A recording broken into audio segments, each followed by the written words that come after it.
আমাদের সময়কার সন্ধ্যাবেলার টিফিন ছিল দুধ মুড়ি অথবা দুধ বিস্কুট। সময় পাল্টাচ্ছে, সময় আসছে, নতুন প্রজন্ম একটার পর একটা কিন্তু দুধ মুড়ি বা দুধ বিস্কুট সন্ধ্যাবেলা হলে তাতেই আমরা খুব খুশি হতাম। কোনো একদিনকার যদি মা ম্যাগি দিত তাহলে কিন্তু সেই দিন আরও বেশি খুশি হয়ে যেতাম।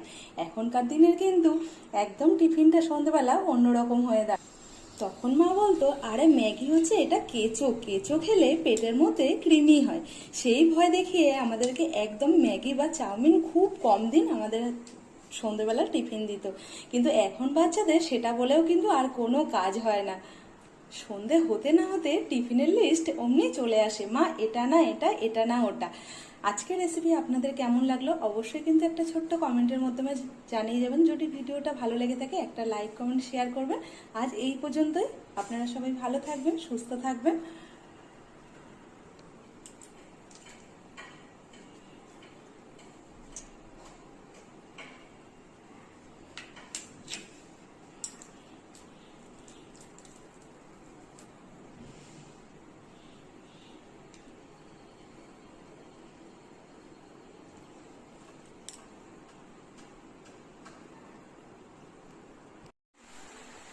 মা, ও মা, কি হলো বল? আজ সন্ধ্যাবেলা কিন্তু তোমার ওই ম্যাগি আমি খাবো না। তাহলে কি খাবি? আজ একটু মুখরোচক কিছু করে দাও না। বাইরেও বৃষ্টি হচ্ছে, আজকে তো তেমন একটা গরম নেই। তো ফ্রিজে ছিল মাছ, সেখান থেকে দুটো মাছের পেটি নিয়ে একটা বাটির মধ্যে গরম জল করে টকবক করে জলটা যখন ফুটছিল তখন দিয়ে দিয়েছি মাছের পেটি দুটো, সামান্য একটু দিয়ে দিয়েছি হলুদ, সামান্য একটু নুন দিয়ে খুব ভালো করে সিদ্ধ করে নেব।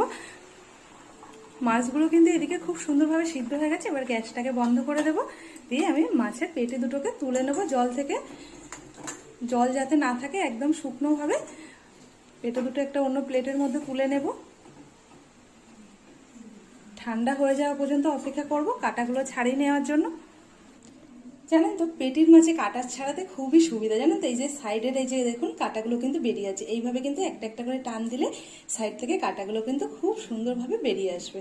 তা সেইভাবে আমি সব কাঁটাগুলোকে খুব বেছে নেবো ভালো করে।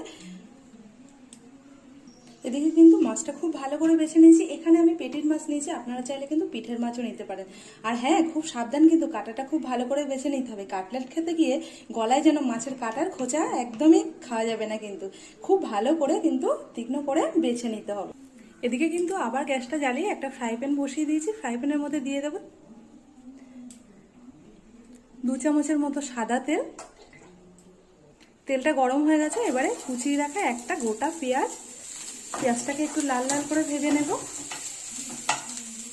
পেঁয়াজটা